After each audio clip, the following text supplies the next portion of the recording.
So the last episode, we built this massive starter village. I think it's not that massive, but it looks pretty cool. We also finished decorating up this room, as well as this room down here, which we built up 3 pretty sweet farms that are producing us plenty of crops. And of course, we got tons of diamonds, which I guess it's not in that chest, it would be in this chest. And as discussed in this episode, we're going to be killing not just 1, not just 2, but 3 of the Minecraft bosses. That's right, we'll be killing the enderdragon first, and then we'll go ahead and finish collecting some wither skeleton skulls. I already collected 2 of them in between episodes, so we'll go ahead and kill the wither to get our very first beacon. And finally, we'll be killing the warden, though we'll be doing it in a pretty unique way, so stick around to see how I'm actually going to farm the warden to get infinite XP later on in this episode. First up, we need more ender pearls to go kill the ender dragons, so I'm actually going to go to the nether once I clear out all these valuables to go kill endermen in the warp forest. Let's go. Now to get there, we have this precarious path down from the top of the nether down the fortress we found in the last episode. And yeah, if we just run through here, we'll find it, and then we have to just use the fortress to travel to a warp forest, which is right over there, as you can see. Alright, so we're here. Let's kill some of these tall dudes.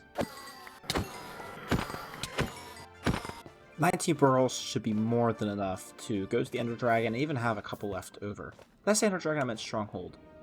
So we're done with Enderman. While we're here though, let's just try killing a few wither skeletons. Maybe get that last skull, then we don't have to come back. Hey, there we go. We got it, I think. That's not bad. How many wither skeletons have we killed? Only 43 and we got 3 already? That's pretty good odds. Alright, let's get the heck out of here though and get back home. I literally just killed another one on the way back and got a second one. What are the odds? We're very lucky on this world so far. We're safely back from the nether. Let's now get it out with all the stuff we're going to need to kill the ender dragon, and then of course go get an elytra right away as well. Alright, this should be everything we need. Snowballs to kill the crystals. A bow to do, a little bit damage. I don't really have any arrows though. Oh, I could go buy some from the Fletcher. I'll do that on the way out. Then some miscellaneous other things. Get rid of this wood, but everything else, yeah, that should be it. And time to go. Oh, well, that's inconvenient. A few moments later. Bingo. All right, let's go find the stronghold, I guess. And I spy. Here we go. That took kind of long. Oh my god, these guys. Back off. All right, let's go defeat the ender dragon. And here we go. I love this sound, by the way. Oh my god. Not bad, it's fun. A little precarious. Alright, let's go break the crystals first. Holy ender.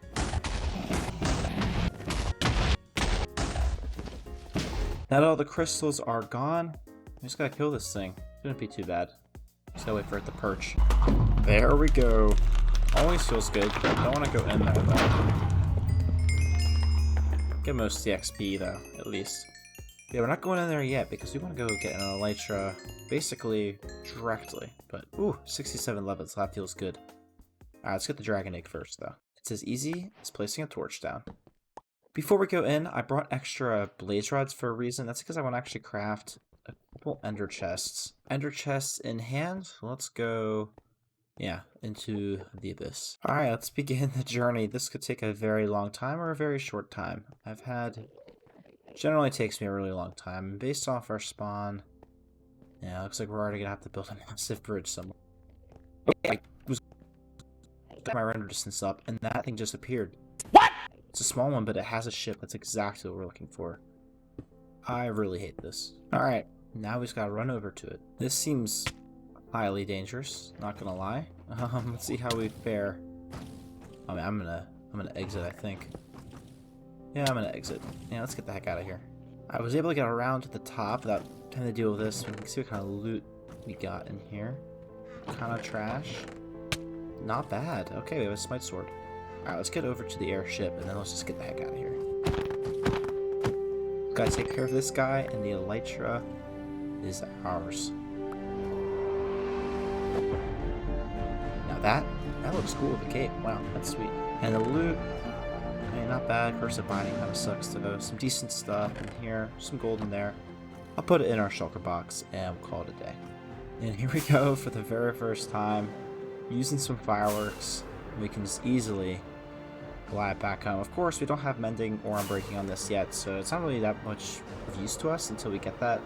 But we do have the villagers to get both those enchantments pretty easily, so we should be able to get that in no time. And we have made it back. Up next, let's get rid of all of our goodies once we sleep through the night, of course. We got a lot of stuff I just want to put away, organize these shulker boxes, and also I want to use all these levels we have. We can do like around 12 enchantments, so we should get some stuff enchant, do some of that nonsense, and get going with the next boss, the Wither. I very quickly used all my levels, and I have a pretty good set of armor now. I do need to get mending on a lot of this stuff, and I also want to get back up to level 30 to enchant this bow, as well as put some like mending and silk touch kind of on all over the place. So before we kill the Wither, I'm going to do some villager trading, get that stuff, kind of get it out, and then we should be ready to actually kill the Wither. So yeah, I guess I'm spending a lot of time with these guys for a little while. So I was like, why are there no villagers? I go down, I accidentally blocked this off, guys. Holy crap. There's a lot of villagers here. Oh my god, this is going to be hilarious. Look how many villagers are coming up right now. Oh, these guys are going to die from entity cramming for sure. Alright, well, at least I solved that issue. Now, the one thing is we don't really have a big enough farm yet to provide us with sustainable emeralds. So I think it's time we built a carrot and potato farm, and that should give us a reasonable amount of emeralds to at least get some level of books. First up, we're going to have to dig a pretty decent sized hole actually back here.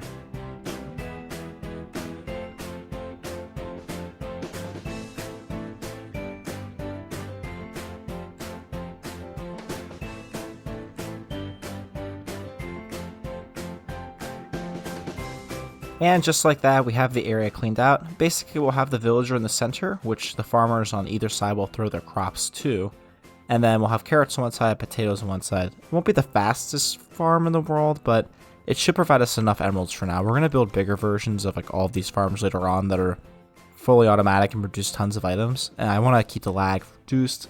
Henceforth, yeah. One pot of each should be plenty. Let's lay out the dirt next. Alright, now let's decorate this thing, and then we'll put in the actual functionality part of it.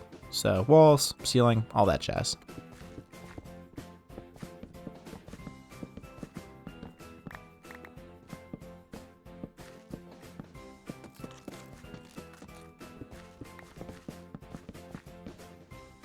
So the farm is basically done. I just need to hoe this, obviously put like potatoes and carrots, as well as do the collection area here.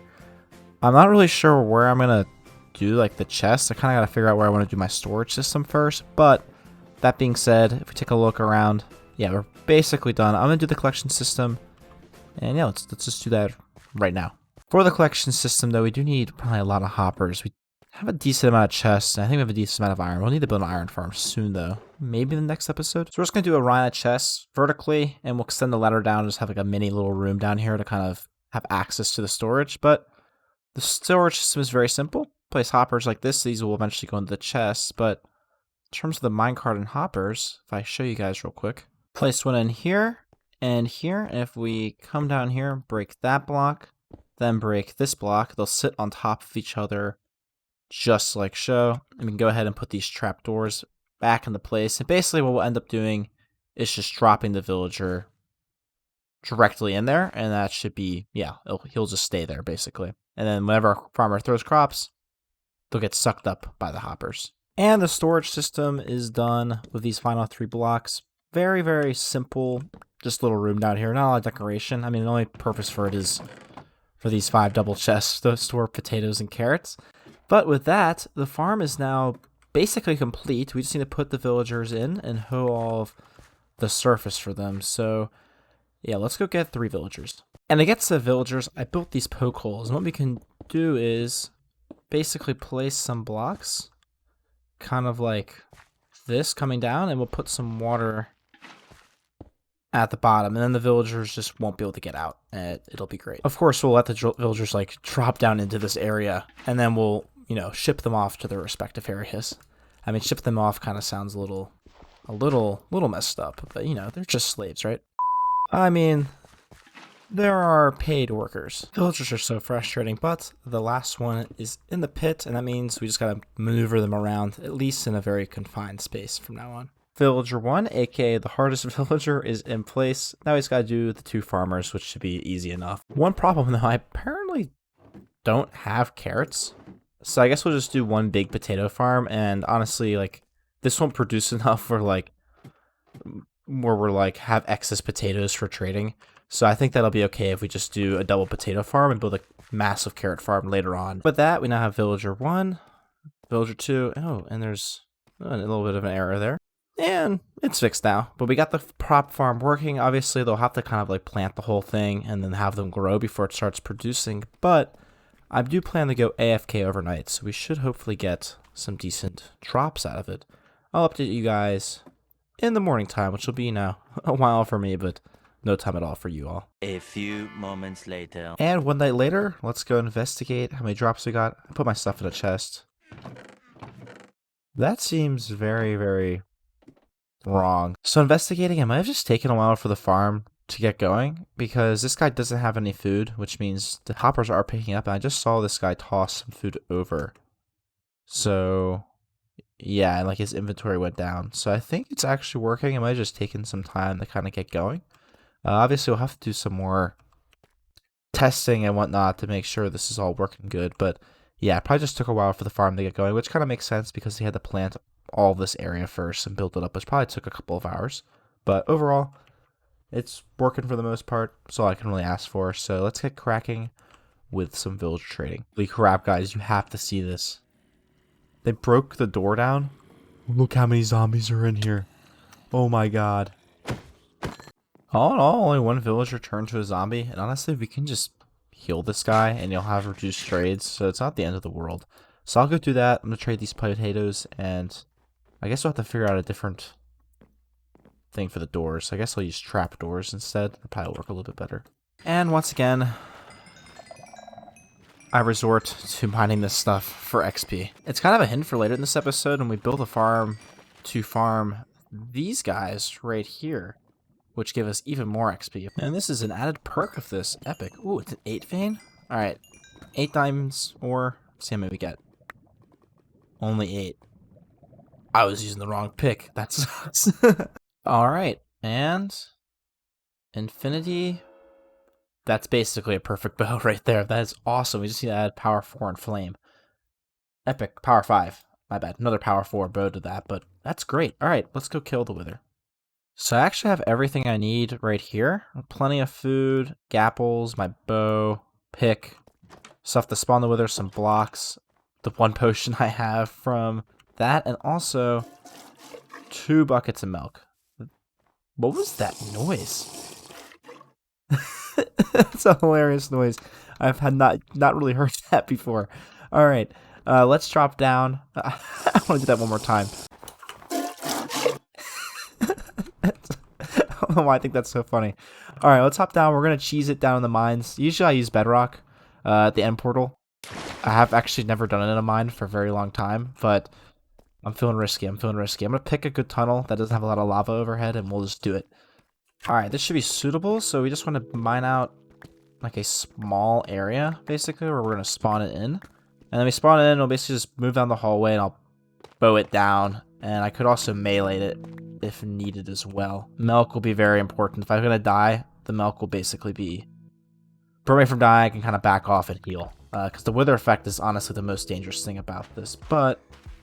let's just get this spawned in. Alright, here goes nothing. I'll record the whole thing, I guess. Let me jump. You know what? I really should get my chest plate. I'll be right back. Alright, I'm full on saturation. I got my chest plate on. I got all prot 4 and a fire protection, which is basically great. Let's do this thing. Alright, guys. But yeah, second boss of the episode. This will be 2 of 3 down, assuming it goes well. Alright. I'm gonna pop a gap from the gecko. And let's do this thing.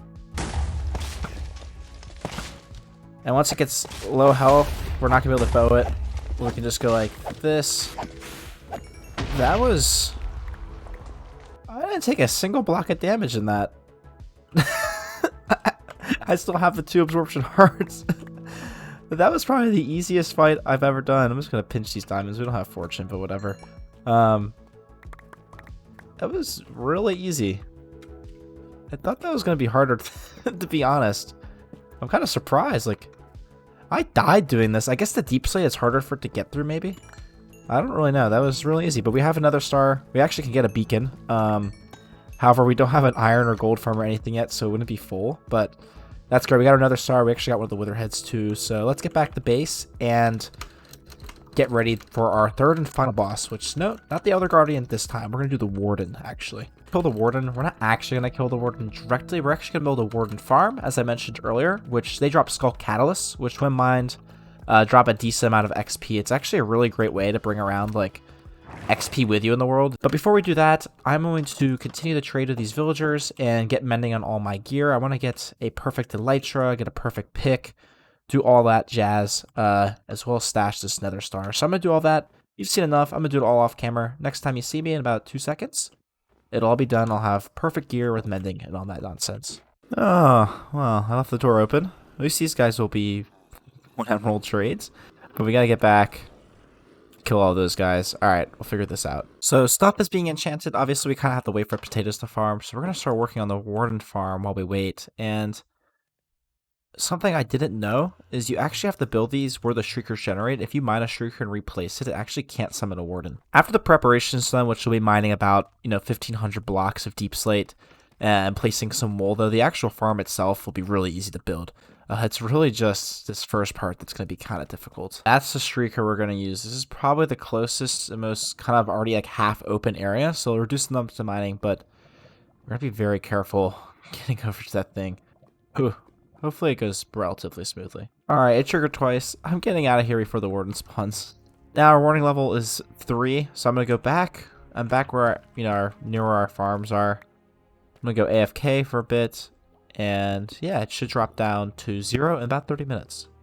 Alright, so it's AFK'd for a bit, and I was able to surround this thing fully in wool. So the Shrieker is at the center of these wool blocks, and because it's fully surrounded, we can't trigger it at all anymore. So now what we have to do is mine an 11 by 11 by 13 area around it.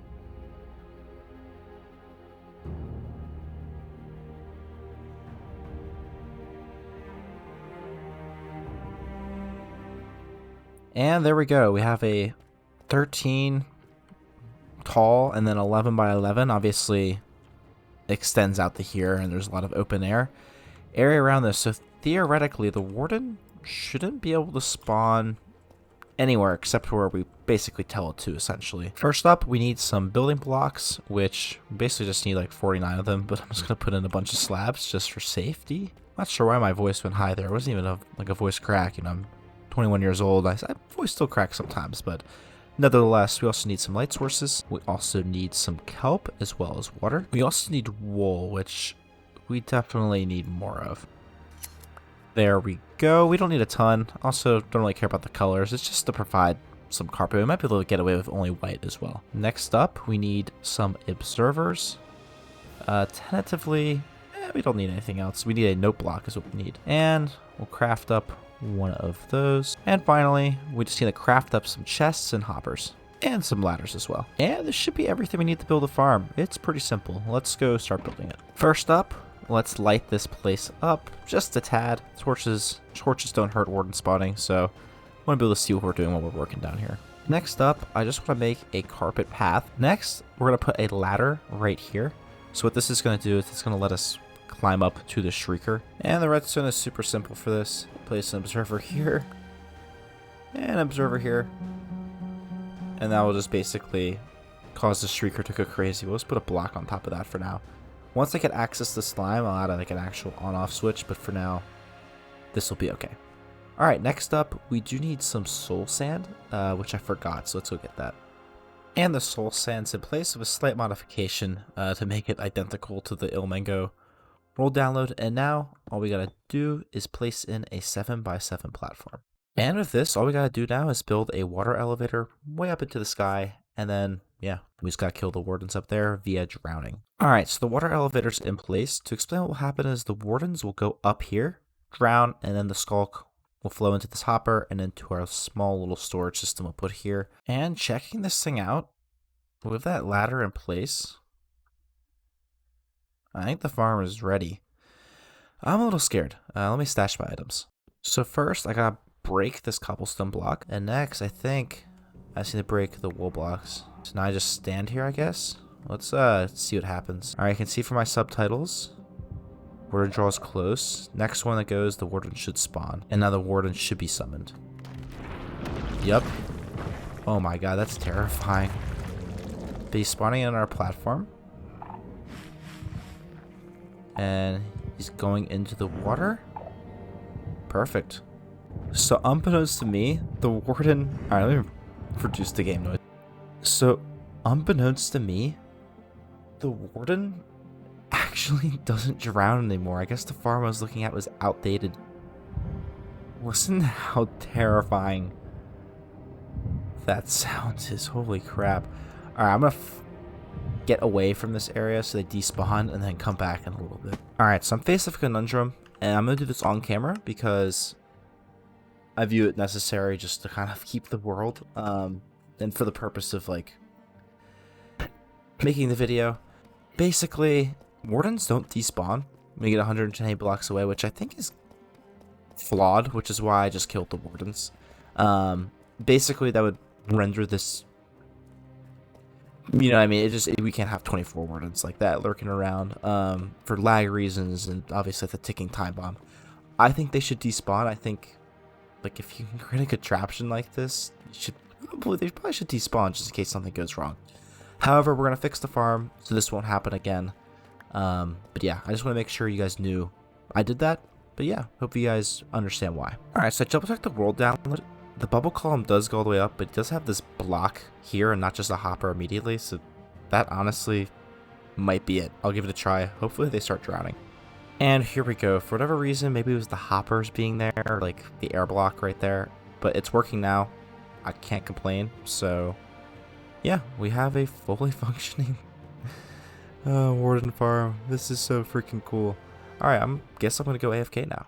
Okay, well, I died at some point through the night. Obviously, that's why I took my items off, but let's go turn the farm off and see how long it actually ran for. Alright, so it looks like a warden somehow fell off.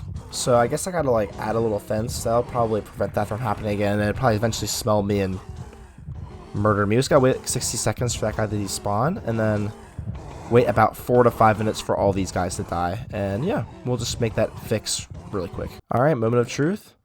Yeah, I did not run for very long. It got maybe ran for like an hour or two before it stopped working. Alright, but this is a good start. I'm gonna fix the farm up, go AFK again, and then we'll see how it goes. I'm gonna have to go to work soon for next like 8 hours. So let me fix the farm up real quick, get going, see how well it actually does. And the final update on this farm, I died again, wasn't really working. So I actually made it. I looked up a different design and kind of combined a couple things I saw. And I made this remote farm. So as long as these chunks are loaded, I think this thing works. Basically permanently. So I'm actually all the way over here. I'm not triggering the Skull Shrieker. This is a player shot arrow. So this will basically just run infinitely. And because the arrow is moving up and down, it'll never despawn. Let me know if you guys want to see a tutorial about this. I'll give this a test, but let's go finish up the episode. The few catalysts we got already basically gave me level 30 instantly. So I was able to get a hoe, so I can mine these faster. But yeah, let's get moving.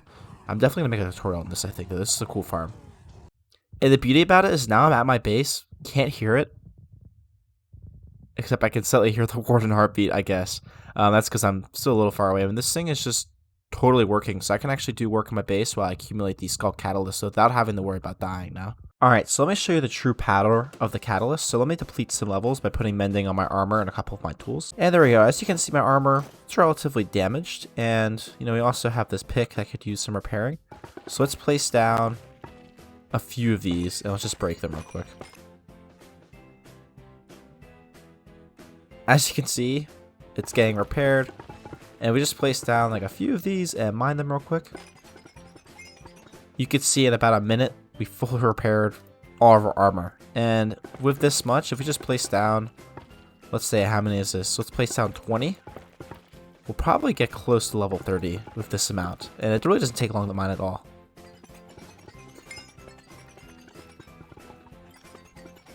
And there we go, level 30. Like, that took less than a minute to go from 20 to 30. And we don't even have efficiency 5 or haste. So next time we're mining and stuff, we can just place a few of these down. You know, use our diamond hoe, repair our tools really quick, and we don't have to go to an XP farm anymore to repair our tools, which will just save us tons of time. Now that we can just kind of repair our pickaxes anywhere we want. And to recap what we did today, first things first, killed the ender dragon. I guess we should go look at the dragon head down here. Killed the ender dragon, got the dragon head, got the dragon's egg, got ourselves an elytra. Then we went ahead and got ourselves plenty of great tools. We now have mending on everything except our sword, which I'll do off camera between episodes. We also have some great armor right here. We then went ahead and killed the wither and got the nether star. Still gotta craft that into a beacon, but we'll be doing that shortly once we can actually even build a beacon. Stay tuned for next episode for that. And then finally, we built a Warden Farm. Bit of a derp. I realized the last few clips were not in full screen mode, so I do apologize about that black bar. Yeah, a lot of clips, boring clips, also at the end of the video, so please excuse it. Alright, let's get back to the outro. But with that, that is the end of this video. These videos take a very long time to record and edit. You're looking at several hours of gameplay per episode, and even like 4 hours of editing now of the new style. Let me know what you think about it. I love all the feedback that I've been receiving on the last episode. I want to continue to improve it for you guys. So please, please, please let me know what you all think down below. Other than that, though, I hope you have an easygoing day, and I will catch you guys later. Oh, hint for the next episode. It's something I like to do a lot, and we're going to build at least 5 or 6 of them. Alright, there you go, guys. Have an easygoing day. Bye-bye.